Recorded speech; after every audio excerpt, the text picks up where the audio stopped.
My name is Samantha Richards, and at 34, I never imagined my 5-year anniversary would end with me dropping a bombshell on my husband, Jackson. We were supposed to be celebrating our love story, not dealing with his mother, Sylvia's smug face as he announced, "Double celebration today! Mom's moving in with us." The room went silent as Sylvia turned to me with that familiar condescending smile. "You'll adjust." "I always do," she smirked, looking straight at me, but her grin disappeared when I smiled back, pulled out a document from my purse, and said, "Before I share what happened next, let me know where you're watching from in the comments. Don't forget to hit that like button and subscribe to hear more stories about standing up for yourself. Trust me, you'll want to hear how this ends." I've always been the type of woman who plans ahead. It's probably why I excelled as an architectural designer, creating spaces where every detail matters. That attention to detail extended to my personal life, too. I had a 5-year plan, a 10-year plan, and dreams that stretched far beyond that. Meeting Jackson wasn't in any of those plans, but sometimes life gives you something better than what you imagined. We met at a charity gala 7 years ago. I was there representing my firm, which had donated design services for a community center. Jackson was there supporting his friend's organization. He approached me at the bar with a genuine compliment about a point I'd made during my brief speech, not about my appearance or my dress. That alone made him stand out. "Most people don't understand how architecture affects our psychological well-being," he said, extending his hand. "Jackson Thomas, I found your perspective fascinating." Our conversation flowed effortlessly from the impact of public spaces on community development to our favorite coffee shops in the city. By the end of the night, we'd exchanged numbers and made plans for dinner the following week. Our relationship progressed naturally. Jackson was thoughtful, communicative, and seemed to value my independence as much as his own. He was a high school history teacher who coached basketball after school, passionate about shaping young minds. I loved how he would get animated discussing historical events or his students' breakthroughs. We both worked hard but made time for each other. Within a year, we were discussing marriage. That's when I first met Sylvia Thomas. Initially, she seemed pleasant, a retired nurse with an active social life and volunteer schedule. She welcomed me with a warm hug and homemade dinner at her place, asking thoughtful questions about my work and background. But there was something beneath the surface, a subtle possessiveness over Jackson that I noticed but dismissed. "Jackson has always been my special boy," she said multiple times that night, each time squeezing his arm or straightening his collar like he was still a child. "He takes such good care of me since his father passed." The warning signs appeared gradually.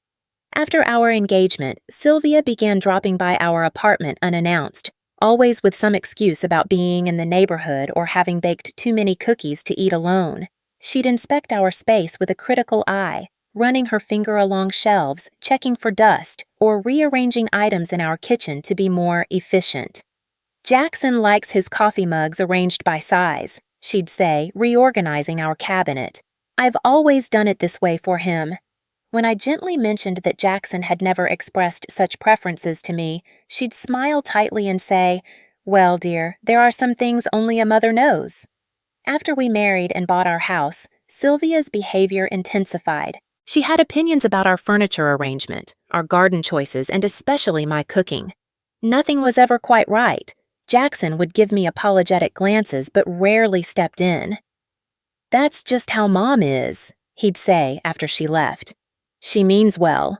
I tried to establish some boundaries without causing conflict. I suggested we set specific days for family dinners rather than impromptu visits. I asked Jackson to give me advanced notice when his mother was coming over. He agreed to these reasonable requests, but often forgot or got guilted by Sylvia into changing plans. "She sounded lonely," he'd explain. "What was I supposed to do?" Despite these challenges, we built a good life together. We both advanced in our careers, traveled when we could, and talked about starting a family someday. Our 5th anniversary was approaching, and I wanted to make it special. I planned an intimate gathering at our home with close friends and family, catered by Jackson's favorite restaurant. I spent weeks coordinating details, wanting everything to be perfect.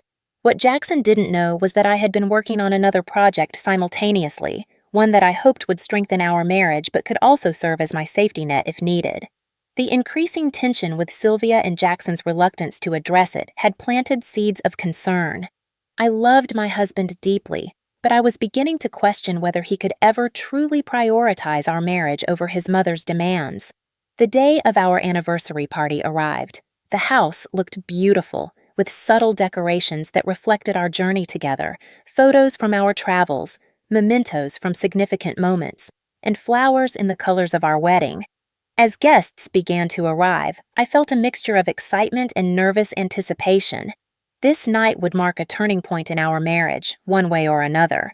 What I didn't expect was that Jackson had his own surprise planned, one that would change everything. Our anniversary party was in full swing by 7 o'clock. The spring evening was perfect, warm enough for guests to spill onto our back deck, but cool enough for comfort. String lights twinkled overhead, casting a soft glow on the 30 or so friends and family members who had come to celebrate with us. The catering staff moved efficiently through the crowd with trays of appetizers and champagne flutes. The playlist I'd carefully curated provided a pleasant backdrop to the hum of conversation. I was in the kitchen, checking on the anniversary cake, when I felt Jackson's arms wrap around my waist from behind. He smelled faintly of cologne and the scotch his brother had brought as a gift. "Have I told you how beautiful you look tonight?" he whispered against my ear. I turned in his arms, smoothing the front of his navy button-down. "Only twice, but I don't mind hearing it again. You've outdone yourself with this party, Sam. Everything is perfect." I smiled, feeling a flutter of anticipation about my own surprise. "I wanted tonight to be special." "It is," he assured me, taking my hand. "Come on, I think it's time for a toast." We rejoined our guests in the living room where Jackson's brother Kyle had already distributed champagne. Jackson led me to the center of the room and raised his glass. The chatter died down as everyone turned their attention to us. "First, I want to thank everyone for coming tonight to celebrate 5 amazing years with this incredible woman," Jackson began, his free arm around my waist. "Samantha, you've made these the best years of my life. Your strength, your passion, your unwavering support, I'm grateful for it every day." My heart swelled at his words. This was the Jackson I fell in love with, thoughtful, appreciative, loving. "As many of you know, family means everything to us," he continued, and I nodded, squeezing his hand. "Which is why I'm so excited to share some news that makes tonight a double celebration." I looked up at him confused. We hadn't discussed any additional announcements. For a wild moment, I wondered if he somehow knew about my surprise. Jackson beamed at the curious faces around us and declared, "My mother is moving in with us. After months of discussion, we've decided it makes the most sense for Mom to sell her house and come live here permanently. We have the space, and it'll be wonderful to have her close as we start thinking about the next chapter of our lives." The room seemed to tilt beneath my feet. Months of discussion? Next chapter? This was the first I'd heard of any of it. I maintained my smile through sheer force of will, but inside I was reeling. I scanned the room and found Sylvia standing near the fireplace, practically glowing with triumph. When our eyes met, she raised her glass in a small salute. The guests' reactions were a mixture of polite enthusiasm and visible discomfort. Some offered congratulations, while others shot questioning glances my way, clearly sensing this wasn't a joint announcement. "Wow, that's big news," my best friend, Dana, said carefully. "When is this happening?" "We're aiming for next month," Jackson replied confidently. "Mom's already accepted an offer on her house." Each word felt like another blow. I stood frozen beside my husband, my champagne glass clutched so tightly I feared it might shatter in my grasp. "Samantha has been so supportive," Jackson added, giving me a squeeze that felt more like a vice. "Haven't you, honey?" All eyes turned to me. I forced myself to nod, not trusting my voice. The moment was saved by Jackson's cousin announcing it was time for cake, and the crowd's attention shifted as guests moved toward the dining room. Sylvia approached us, her designer pantsuit immaculate as always. "Isn't this wonderful?" she gushed, patting Jackson's cheek. "It's like things are coming full circle. Now I can help around the house while Samantha focuses on her career." I felt my cheeks burn at the implication that I wasn't managing our home properly. Plus, she continued, lowering her voice conspiratorially, I'll be right here when grandchildren come along. Heaven knows you'll need the help with your work schedule. Before I could respond, she turned to me with that familiar, condescending smile. You'll adjust, dear. I always do, she said, her eyes holding mine in silent challenge. In that moment, I flashed back to a conversation Jackson and I had just 3 months earlier. We'd been discussing our future plans over dinner when I'd broached the subject of his mother. Your mom mentioned again today that she's thinking of downsizing, I'd said carefully. She hinted at moving closer to us. Jackson had shaken his head firmly. Don't worry about that. Mom talks about moving every few years but never does anything about it. She's too attached to her house and her friends. Besides, I wouldn't want her living with us. That would be too much. The memory of his reassurance made the betrayal cut even deeper. As I stood in our living room, watching Sylvia bask in her victory, something shifted inside me. The document in my purse, which I'd planned to present as a symbol of our future together, now represented something entirely different. I watched Sylvia walk away, her hand possessively on Jackson's arm as she steered him toward other guests. My initial shock was crystallizing into resolve. I wouldn't cause a scene at our anniversary party, but I wouldn't sit quietly and accept this ambush either. The time for accommodation was over. I reached for my purse, feeling the weight of the folder inside. My surprise had just taken on new significance, and I intended to use it. The tension at our anniversary party wasn't born in a vacuum. The friction between Sylvia and me had been building for years, escalating from minor irritations to significant boundary violations that threatened the foundation of my marriage. 6 months after Jackson and I got married, I came home from work one day to find our living room completely rearranged. The sofa faced a different wall, the coffee table had been moved, and our reading chair was now positioned by the window. I stood in the doorway, disoriented in my own home. Surprise! Sylvia emerged from the kitchen, wiping her hands on a dish towel. I let myself in with the spare key Jackson gave me. Doesn't the room flow better now? It was so closed off before. I struggled to keep my voice even. Sylvia, I appreciate your effort, but we had the furniture arranged that way for a reason. The previous layout worked better for how we used the space. Her smile dimmed slightly. Well, give this a try. Jackson always trusted my eye for design when he was growing up. You too can always move it back if you really don't like it, she added, though her tone suggested she expected no such thing. When Jackson came home, he seemed pleased with the change. Mom's always had a knack for making spaces feel bigger, he commented, oblivious to my discomfort. That night, I brought up the issue of his mother having a key. I felt uncomfortable coming home to find the house rearranged without any warning. She was just trying to help, Sam, he replied. Mom gets bored sometimes now that she's retired. I understand that, but our home is our private space. I would appreciate a heads up before she comes over, especially if we're not here. Jackson agreed half-heartedly, but nothing changed. Sylvia continued to drop by unannounced, often when she knew I'd be at work and Jackson would be home. I'd return to find little things altered, kitchen cabinets reorganized, new decorative items appearing, or my carefully curated bookshelves rearranged by color rather than subject. As my career advanced and I took on more responsibility at my firm, Sylvia's comments about my professional ambitions grew increasingly barbed. It must be nice for Jackson to have leftover takeout 3 nights a week, she remarked after spotting containers in our refrigerator. When his father was working long hours, I still managed to put a home-cooked meal on the table every night. Another time, when I mentioned being considered for a promotion that would involve some travel, she shook her head sympathetically. I don't know how that would work with starting a family. Jackson has always wanted children, you know. He was such a natural with his younger cousins. The implication was always the same. My career was selfish, an impediment to what she believed a wife should prioritize. The criticism extended beyond my professional life. Sylvia had opinions on everything, from how I loaded the dishwasher to the way I folded Jackson's shirts. He prefers them folded this way, she'd say, refolding laundry I'd just put away. I've always done it like this. Family gatherings became exercises in restraint. At Thanksgiving dinner with Jackson's extended family, I shared news about a sustainable housing project my firm had recently completed. "That's nice, dear," Sylvia interrupted, patting my hand dismissively before turning to the table. "But the real excitement is that Jackson's basketball team is heading to regionals this year. Tell everyone about that, honey."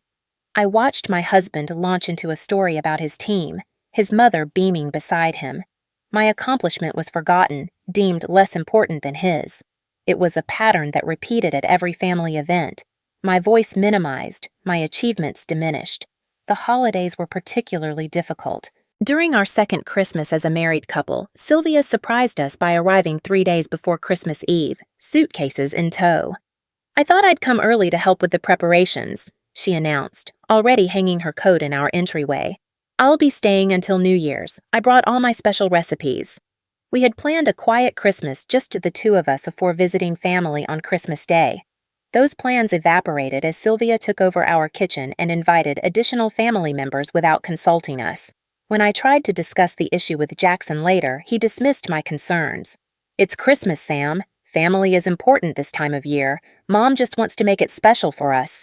"But we had plans of our own," I insisted. "I feel like our wishes don't matter." "You're overreacting," he replied. "It's not a big deal to adjust our plans a little." But it wasn't just a little. It was a constant adjustment, always in Sylvia's favor, never in mine. Perhaps the most hurtful incident occurred during a family reunion last summer. Jackson's cousins were discussing their favorite family traditions, and I mentioned how much I enjoyed our new tradition of Sunday morning hikes. "Oh, those won't last," Sylvia interjected with a laugh. "Jackson has never been the outdoorsy type. He gets that from his father. When he was little, we tried camping once and had to come home early because he was miserable." "Actually, Mom," Jackson corrected her, "I enjoy hiking with Sam. It's become one of my favorite parts of the week." For a moment, I felt validated until Sylvia added, "Well, you've always been so accommodating, sweetheart. Remember how you took ballet lessons for a month because your elementary school crush was in the class?" She turned to the group. "He hated every minute but wouldn't admit it." Everyone laughed, and the implication was clear. Jackson was only hiking to please me, just as he'd only done ballet to please his childhood crush. My husband's genuine enjoyment of our time together was reduced to another example of his accommodating nature. Later that evening, I overheard a conversation that would become the breaking point. I was bringing dessert plates to the kitchen when I heard Sylvia's voice from the patio. "I'm worried about Jackson," she was saying to his aunt. "Samantha is so focused on her career. She works such long hours and their house shows it. I stop by to help tidy up when I can, but it's not the same as having someone dedicated to creating a proper home." "Have they talked about children?" his aunt asked. "She always says someday," Sylvia replied, her voice heavy with disapproval. "But you know what that means for career women. I've been thinking it might be best if I sold my house and moved in with them. Jackson wouldn't have to eat takeout all the time, and I could create the kind of home environment he deserves." "Do you think Samantha would be on board with that?" his aunt asked skeptically. "Jackson can convince her," Sylvia said confidently. "He knows I only want what's best for them. Besides, with me there to handle the household, maybe Samantha would finally feel free to focus on starting a family." I stood frozen in the kitchen, dessert plates clutched to my chest, as the full weight of my mother-in-law's machinations became clear. This wasn't about helping us or even about downsizing her own home. This was about inserting herself permanently into our marriage, about creating the dynamic she wanted, with her as the primary woman in Jackson's life, and me relegated to the role she deemed appropriate. What hurt most was the realization that Jackson might agree with her. Despite his occasional support, he consistently chose the path of least resistance, accommodating his mother's intrusions rather than standing firm on the boundaries of our marriage. That night, lying awake beside my sleeping husband, I made a decision. I needed to create options for myself, a contingency plan that would allow me to protect my independence if necessary. I loved Jackson, but I couldn't continue to be erased in my own marriage. The next day, I began my secret project. The morning after overhearing Sylvia's plans, I called in sick to work for the first time in years. I needed space to think, to process what I'd learned and to decide how to move forward. While Jackson left for school, I sat at our kitchen table with a legal pad and began to assess my situation with the same methodical approach I applied to my architectural projects. The facts were clear. I loved my husband, but our marriage had developed a structural weakness. Jackson's inability to establish boundaries with his mother had created a three-person relationship where my needs and feelings were consistently devalued. The question was whether this flaw could be repaired or if I needed to prepare for the possibility that it couldn't. I decided to pursue both paths simultaneously, work to strengthen my marriage while creating a safety net for myself if those efforts failed. The next day, I scheduled an appointment with a marriage counselor, intending to ask Jackson to join me. But before I could even broach the subject, he announced that his mother had scheduled a family dinner for that exact time to discuss some exciting news. I attended the dinner only to discover that Sylvia wanted to show us listings for houses near ours that she was considering. Jackson seemed enthusiastic, while I felt increasingly invisible. That weekend, while Jackson was at a basketball tournament with his team, I began researching properties. I wasn't looking for anything extravagant, just a small place that could be mine alone if needed. After viewing several options, I found it. A modest cottage about 20 minutes from downtown, nestled on a quarter-acre lot with mature oak trees. The house itself needed work, but the bones were good, and I could immediately envision its potential. Using money I'd saved from my year-end bonuses, funds I'd originally intended for a future family vacation home, I made an offer. It was accepted the following week. I told no one, not even Dana, my closest friend. This wasn't about creating drama or threatening my marriage. It was about reclaiming my sense of agency. Over the next several months, I developed a careful routine. I told Jackson I was working late on a major project, which wasn't entirely untrue. I simply omitted that the project was personal rather than professional. 3 evenings a week, I would drive to the cottage and work alongside the contractors I'd hired, designing and implementing renovations that transformed the space. The process was therapeutic. Each decision I made, from the open floor plan to the garden layout, was entirely mine. No one questioned my choices or suggested alternatives that would better suit someone else's preferences. As the cottage took shape, so did my confidence.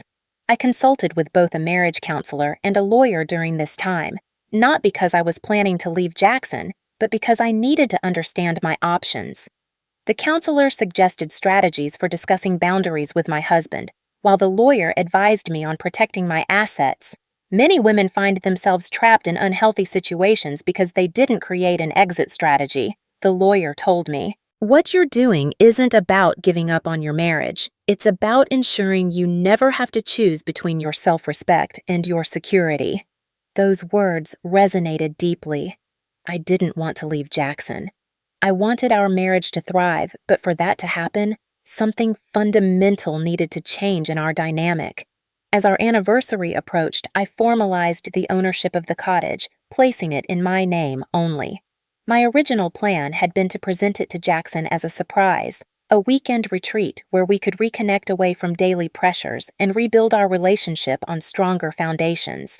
I would suggest that we use the space for regular marriage maintenance, time dedicated to nurturing our connection and addressing issues before they became problems. I even prepared a letter explaining my hopes for our future, acknowledging the challenges we'd faced, and expressing my commitment to working through them together. The cottage would be a symbol of new beginnings, of prioritizing our marriage above external influences. But as I put the final touches on both the cottage and my presentation, doubt crept in.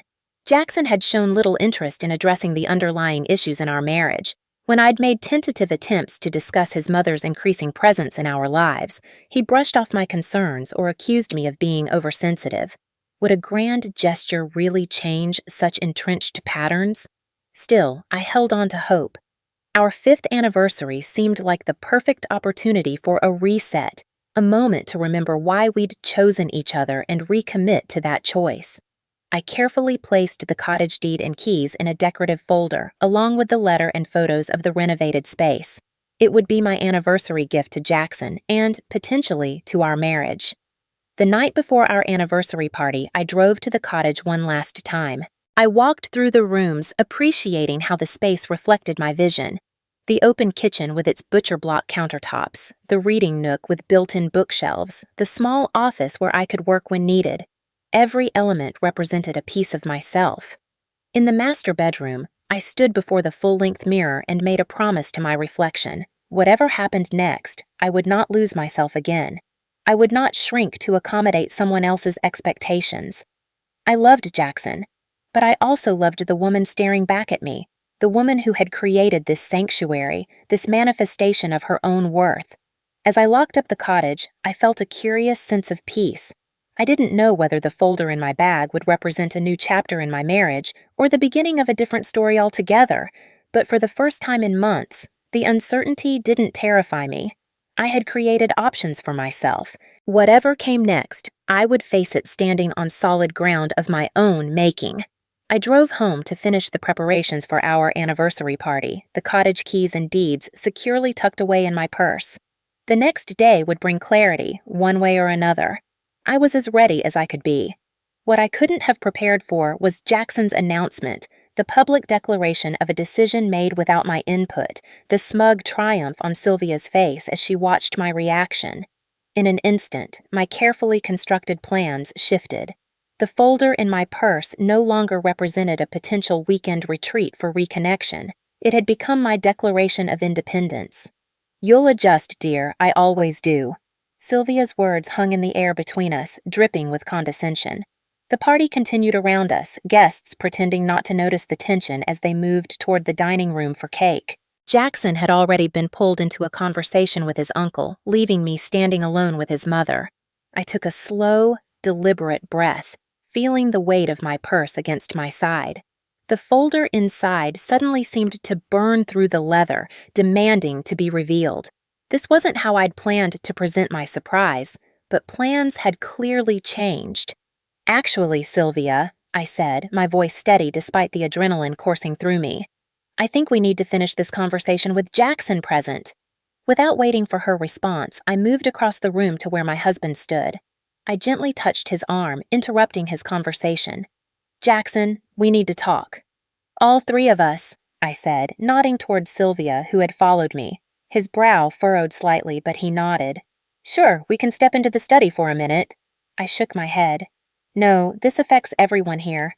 You made your announcement publicly. I think it's appropriate that mine is public too." Confusion flashed across his face, but before he could question me, I turned to address our guests. I tapped a fork against my champagne glass until the room quieted. "Thank you all for coming to celebrate with us tonight," I began, my heart pounding but my voice clear. "As Jackson mentioned, we apparently have a double celebration happening. His mother moving in with us is certainly unexpected news to me." A murmur rippled through the room. Jackson stepped closer, concern evident in his expression. "Sam, what are you doing?" I continued, as if he hadn't spoken. "Since tonight seems to be the night for surprises, I'd like to share one of my own." I reached into my purse and pulled out the folder containing the deed to my cottage.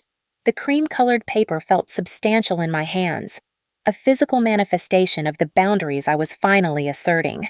"For the past 4 months, I've been working on a special project," I explained, opening the folder. "I purchased and renovated a small property near Oakwood Hills." I removed the first photo and held it up, a charming exterior shot of the cottage with its freshly painted sage green door and window boxes filled with flowers. "It's a beautiful space, completely designed to my specifications. No compromises, no adjustments to accommodate anyone else's preferences, just mine." Jackson stared at the photo, confusion evident on his face. "I don't understand. You bought a house without telling me?" "Yes," I replied simply.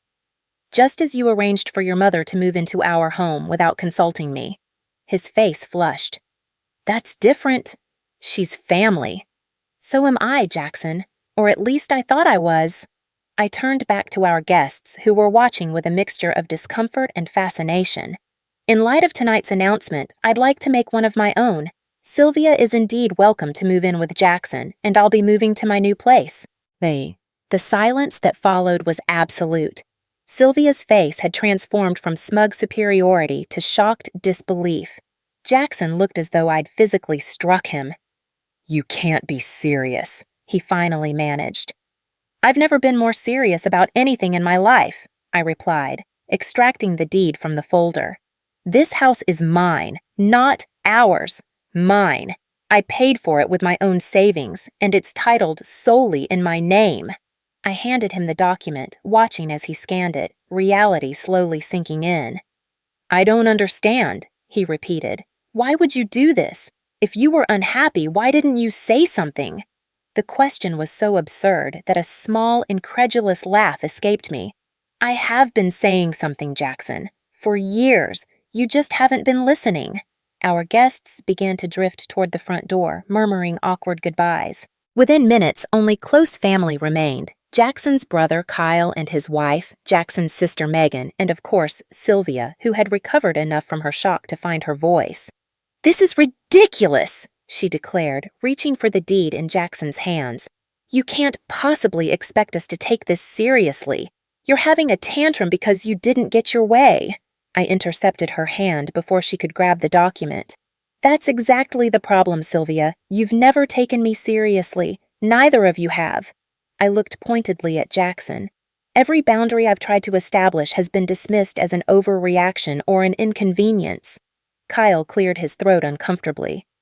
Maybe we should give you two some privacy to discuss this. No need, I said calmly. The party's over anyway. Thank you all for coming. It was a clear dismissal. Megan gave me a quick, surprisingly sympathetic hug before ushering her reluctant brother toward the door. Kyle followed with his wife, leaving just the three of us, me, Jackson, and Sylvia, standing in our decorated living room, anniversary balloons still bobbing cheerfully against the ceiling. As the front door closed behind the last guests, Sylvia's composure cracked completely. How dare you humiliate my son like this? She hissed. After everything he's done for you, this is how you repay his generosity? By embarrassing him in front of everyone we know? Mom, Jackson started, but I cut him off. Generosity? I repeated. Is that what we're calling it? When someone makes unilateral decisions that affect both partners in a marriage, when they consistently prioritize their mother's wishes over their wife's feelings? That's an interesting definition of generosity. You've always been selfish, she spat. Always putting your career first, neglecting your home, neglecting Jackson's needs. And what exactly are Jackson's needs? I asked, turning to my husband. Because from where I stand, the only needs being prioritized in this marriage are yours, Sylvia. Jackson looked between us, conflict evident on his face. Sam, you're overreacting. I should have discussed Mom moving in with you first. I admit that. But buying a separate house? That's extreme. Is it? I asked quietly. Let me ask you something, Jackson. When exactly did you and your mother begin these months of discussion about her moving in? Because 3 months ago, you explicitly told me it would never happen. He had the grace to look uncomfortable. Things changed. Her house sold faster than expected. And her house wasn't even on the market 3 months ago, I interrupted. You lied to me, Jackson. You knew how I would react, so you and your mother made plans behind my back, and then you ambushed me with the decision at our anniversary party, in front of everyone we know. If anyone's behavior is extreme here, it's yours. Sylvia stepped between us, literally inserting herself into our conversation. Jackson was just trying to spare your feelings. He knows how difficult you can be about these things. Stop speaking for my husband, I said firmly. That's part of the problem. You're constantly inserting yourself between us, and he lets you. Don't talk to my mother that way, Jackson snapped. And there it is, I said softly. You'll defend her immediately, but where's that same defense when she undermines me? When she criticizes our home, my cooking, my career? When she shows up unannounced or rearranges our furniture without permission? You've never once taken my side in those conflicts. The truth of my words seemed to register because Jackson's anger deflated slightly. That's not fair, Sam. Isn't it? I picked up the photo of my cottage and looked at it before returning my gaze to my husband. I bought this place because I needed something that was just mine, something that couldn't be invaded or altered or criticized. I needed a space where I felt valued and respected because I haven't felt that way in our marriage for a long time. "So this is an ultimatum?" he asked. "Either my mother doesn't move in, or you leave?" I shook my head. "This isn't an ultimatum, Jackson. It's a boundary. I'm no longer willing to be the third wheel in my own marriage. You have a choice to make, but so do I. And I choose not to live in an environment where I'm constantly dismissed and devalued." I gathered the deed and photos, returning them to my purse. Then I picked up an overnight bag I'd packed that morning, another part of my contingency plan, and headed for the door. "Where are you going?" Jackson asked, panic finally entering his voice. "To my cottage," I replied simply. "I think we all need some space to consider what happens next." As I opened the front door, I heard Sylvia's voice behind me. "This is ridiculous, Jackson. She's bluffing. She'll be back tomorrow once she calms down." I didn't hear my husband's response. I closed the door behind me, walked to my car, and drove away from the home that had ceased to feel like mine long ago. The cottage welcomed me with quiet solitude. I dropped my overnight bag in the entryway and moved through the rooms, turning on lamps as I went. The soft lighting cast a warm glow over the spaces I had so carefully designed. For the first time that evening, I felt like I could breathe properly. I kicked off my heels and curled up on the window seat in the living room, gazing out at the moonlit garden. My phone had been buzzing almost continuously since I left. Messages from Jackson, from Dana, from other friends who had witnessed the evening's drama. I wasn't ready to respond to any of them. Instead, I sat in the silence, allowing myself to feel the full weight of what had just happened. There was sadness, certainly, grief for the marriage I had thought we had and for the future we had planned together. But beneath the sadness was something unexpected: relief. After years of compromise that felt increasingly one-sided, I had finally stood up for myself. Around midnight, headlights swept across the front window as a car pulled into the driveway. I wasn't surprised when I heard Jackson's key in the lock. I had given him a copy in my original plan to present the cottage as our shared retreat. He stood in the doorway, taking in the space with wide eyes before his gaze settled on me.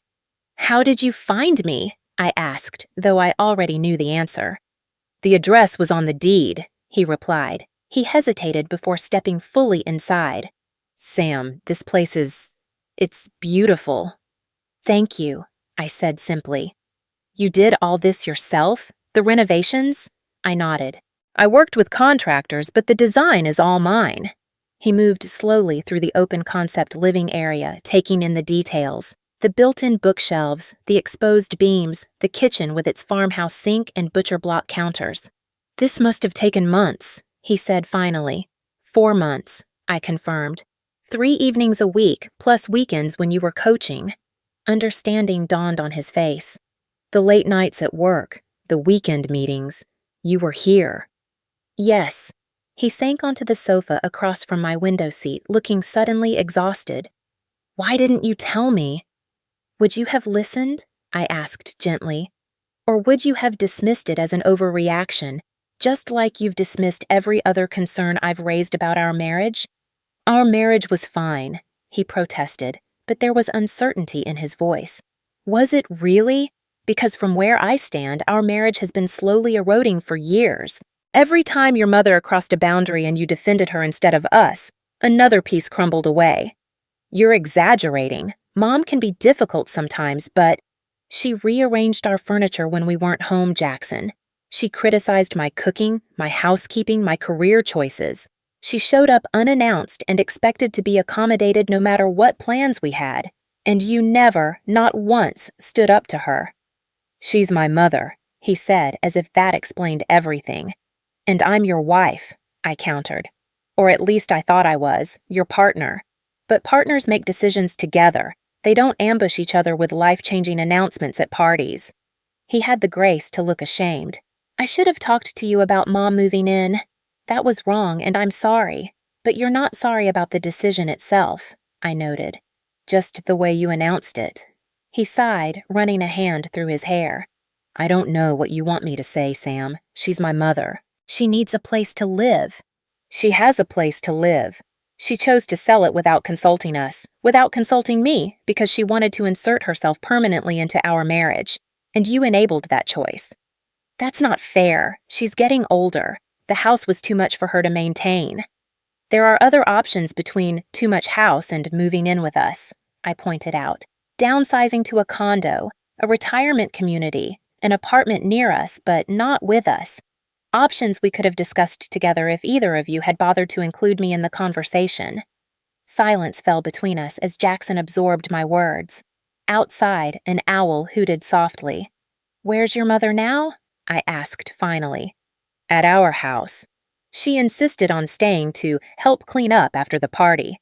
I nodded, unsurprised. "And what did she say when you left to come here?" His expression told me everything I needed to know.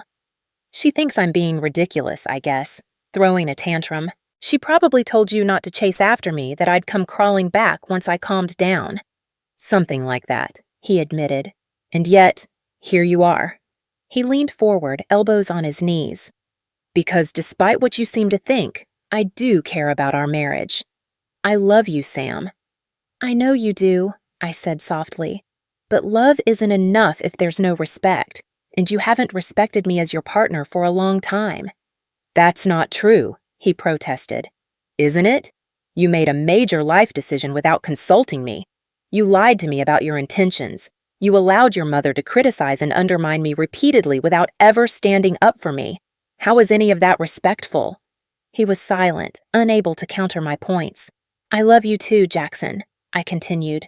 "But I can't continue in a marriage where I'm constantly the one expected to bend, to adjust, to accommodate. I need a partner who puts our relationship first." "So what are you saying? This is it? 5 years of marriage and you're just walking away?" I shook my head. "I'm not walking away. I'm standing firm. There's a difference." I moved from the window seat to sit beside him on the sofa, close but not touching. "I want our marriage to work," I said honestly. "But for that to happen, things need to change. Real, substantive changes, not just temporary adjustments until we fall back into old patterns." "What kind of changes?" he asked wearily. "First, marriage counseling. Non-negotiable. We need a neutral third party to help us establish healthy boundaries and communication patterns." He nodded reluctantly. "Okay. What else?" "Second, your mother cannot move in with us. Not now, not ever. It would be disastrous for our marriage." His expression hardened. "She's already sold her house, Sam. Where is she supposed to go?" "As I said before, there are other options. We can help her find a place nearby if that's what she wants. But our home needs to be our sanctuary, not a battlefield." "She's going to be hurt," he said, disappointed. "Yes, she will. And you'll need to be the one to set that boundary with her, not me. That's the third change. I'm done being the bad guy, the obstacle between you and your mother. If we're going to rebuild our marriage, you need to start prioritizing us." Jackson was quiet for a long time, staring at his hands. I could see the conflict in him, the lifetime of conditioning to put his mother's feelings first, warring with the recognition that our marriage was genuinely at risk. "I don't know if I can do that," he finally admitted, his voice barely above a whisper. His honesty hurt, but I appreciated it. "I know. That's why I bought this place. I needed to create options for myself in case you couldn't or wouldn't choose our marriage." "So what happens now?" he asked. "Now, we take some time. I'm going to stay here for a while, and you should go home. Talk to your mother. Think about what you want and what you're willing to do to save our marriage. If you decide you want to try, my first 2 conditions stand: counseling and your mother finding her own place. If those aren't acceptable to you, then we need to have a different conversation." "And if I agree, will you come home?" I shook my head. "Not right away. I think we need the separation right now, time to reset and reflect. But I would commit to the process, to working through our issues with professional help." He nodded slowly, processing everything I'd said. Then he stood, clearly preparing to leave. "For what it's worth," he said, pausing at the door. "I am sorry about tonight, the announcement. I knew you wouldn't be happy about Mom moving in, but I thought once it was settled, you'd adjust. I didn't consider how disrespectful that was." "Thank you for acknowledging that," I said. "It's a start." After he left, I locked the door and returned to my window seat. The confrontation had been draining but necessary. For the first time in years, I'd expressed my needs clearly and set firm boundaries. Whether Jackson could respect those boundaries remained to be seen, but I had taken the first step toward reclaiming my voice in our relationship. As I prepared for bed in my new space, I felt a curious sense of peace. Whatever happened next, I knew I would be okay. I had created this sanctuary for myself, this tangible proof that I could stand on my own if needed. It wasn't the outcome I had hoped for when I purchased the cottage, but it had become something equally valuable, a foundation for my own strength and independence. I fell asleep that night not knowing whether my marriage would survive, but certain that I would, either way. 3 months passed like a slow turning page. I settled into life at the cottage, finding comfort in the quiet routine I established.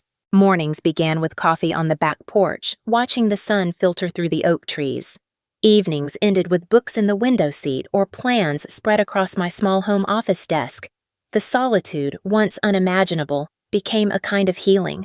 I threw myself into work during those months, earning praise for a sustainable housing project that incorporated many of the design elements I'd tested in my own cottage.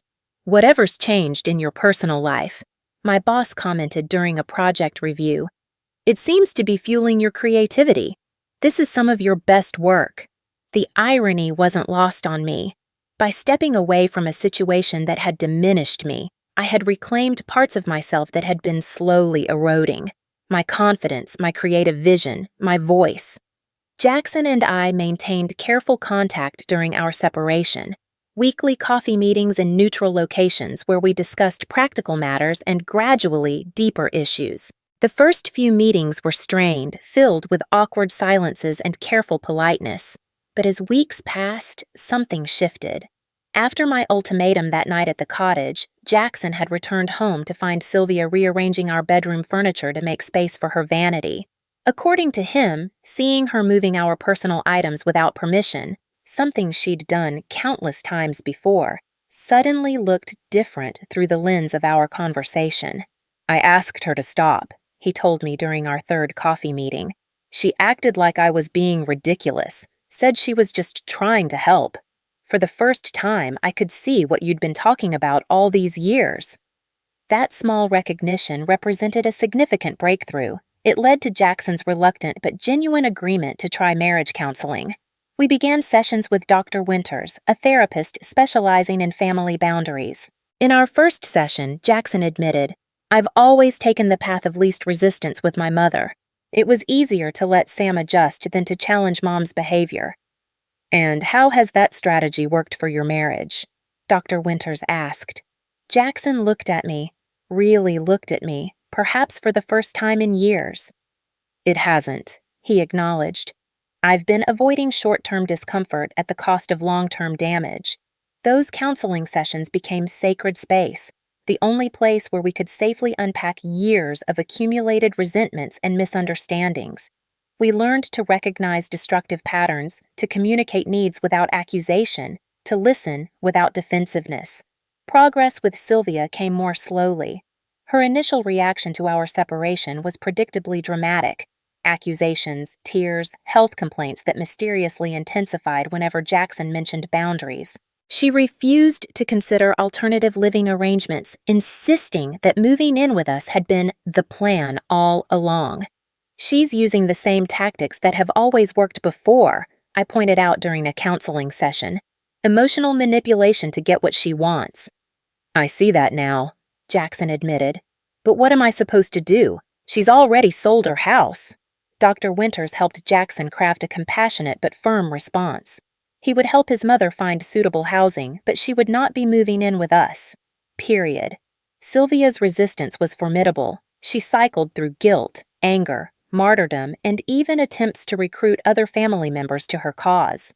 Jackson wavered at times, the lifetime habit of accommodating his mother difficult to break. But when she showed up at our house unannounced one Sunday with a moving truck and boxes, claiming she'd misunderstood the timeline, he finally stood firm. "This isn't happening, Mom," he told her. "I found 3 excellent options for senior living communities near us. You're welcome to visit any time, but you cannot live here." "After everything I've sacrificed for you," she cried, "this is how you repay me? By choosing her over your own mother?" "I'm not choosing Sam over you," he replied, his voice steady despite her tears. "I'm choosing my marriage." There's a difference. It was a watershed moment, not just for Jackson and Sylvia, but for our marriage. That evening, he called to tell me what had happened, pride evident in his voice. I don't think I've ever said no to her like that before, he admitted. It was terrifying, and then liberating. 2 weeks later, Sylvia reluctantly agreed to tour the senior communities Jackson had researched. She eventually selected one that offered independent living apartments with optional social activities, though not without pointing out repeatedly what a sacrifice she was making for Jackson's happiness. By the 3rd month of our separation, tangible changes had taken root. Jackson and I were communicating more honestly than we had in years. Sylvia had moved into her new apartment, still manipulative but with less direct access to our daily lives. The cottage had served its purpose as a sanctuary during the storm, but I found myself increasingly ready to consider next steps. On the day of Sylvia's move to the senior community, Jackson came to the cottage. I invited him in for the first time since our confrontation 3 months earlier. "It's done," he said, accepting the cup of coffee I offered. "Mom's settled in her new place. She's already joined the community garden club and met a neighbor who plays bridge." "How does it feel?" I asked. He considered the question carefully. "Complicated. Guilty, relieved, proud, sad, all at once. But mostly, I feel like I can breathe again, like I've finally started acting like an adult in my relationship with her." We sat in companionable silence, sipping our coffee. The afternoon sun cast long shadows across the living room floor. "I've been thinking," Jackson said finally, "about our future." I nodded, encouraging him to continue. "These past months have been the hardest of my life," he admitted, but also clarifying. "I've realized how much I took you for granted, how I expected you to accommodate everyone else's needs while ignoring your own. I don't want to be that husband anymore." "I've done a lot of thinking, too," I said, "about what I need from our marriage and what I'm willing to give, about whether we can rebuild what's been broken." "And what have you concluded?" he asked, vulnerability evident in his expression. "That I miss you," I said simply. "Not the dynamic we had before. That wasn't healthy for either of us. But I miss my partner, the man I fell in love with. I think he's finding his way back."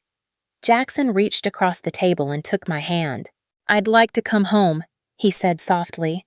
"If you're ready." I squeezed his hand, but didn't immediately agree. "I think we need to be careful about next steps. We've made progress, but these patterns were years in the making. They won't be resolved in 3 months. What do you suggest?" "A gradual transition. We continue counseling. You stay over here sometimes. I stay at the house sometimes. We date each other again. Rebuild trust before we fully reunite." He nodded, understanding the wisdom in taking things slowly. "And the cottage?" I looked around at the space I'd created, the sanctuary that had sheltered me during one of the most difficult periods of my life. "I'm keeping it," I said firmly, not as an escape hatch, but as a reminder of my independence. Maybe someday it becomes a rental property or a weekend retreat for both of us, but for now, it remains mine. To his credit, Jackson didn't argue. "That seems fair. You've created something beautiful here, something that's entirely yours. I wouldn't want you to give that up." We spent that afternoon talking, really talking, about our hopes for the future, the lessons we'd learned during our separation, the boundaries we needed to maintain going forward. It wasn't a magical reconciliation, but it felt like the beginning of something authentic and mutual. 2 weeks later, we celebrated our anniversary again. Not the grand party of 3 months ago, but a quiet dinner for 2 at our favorite restaurant. No audience, no performances, no surprises. Just us. "To new beginnings," Jackson toasted, raising his glass to mine. "And hard-earned wisdom," I added. The following weekend, we met at the cottage to discuss renovation plans for our main house. Jackson had suggested creating a dedicated office space for me there, acknowledging my need for a professional sanctuary within our shared home. As we sat at the small dining table reviewing floor plans, I realized how far we'd come. 3 months ago, I couldn't imagine a future where Jackson would genuinely respect my boundaries. Now, we were collaboratively designing spaces that honored both our needs. "What do you think about converting the guest room?" he asked, sketching a potential layout. "It has the best natural light, and we rarely have overnight guests anyway." "What about your mother?" I asked, the question a test of sorts. "Mom has her own place now," he replied without hesitation. "If she visits, she can stay in a hotel like any other out-of-town guest. Our home is for us." I smiled, hearing the clarity in his voice. We still had work to do, boundaries to reinforce, patterns to rewire. But in that moment, I felt something I hadn't experienced in years. Hope. Not the desperate hope that things might someday change, but the grounded hope that comes from witnessing change already in progress. Our marriage had been broken, then deliberately, painstakingly rebuilt on a stronger foundation. The cracks would always be visible if you looked closely enough, reminders of what we'd almost lost. But the structure itself was sounder than before. As we continued discussing renovation plans, I reflected on the journey that had brought us here. Standing up for myself had been terrifying, but necessary. Creating options had given me the strength to set boundaries, and those boundaries, painful as they were to establish, had ultimately saved our marriage rather than ending it. It wasn't a fairy tale ending. Those don't exist in real life. But it was something better.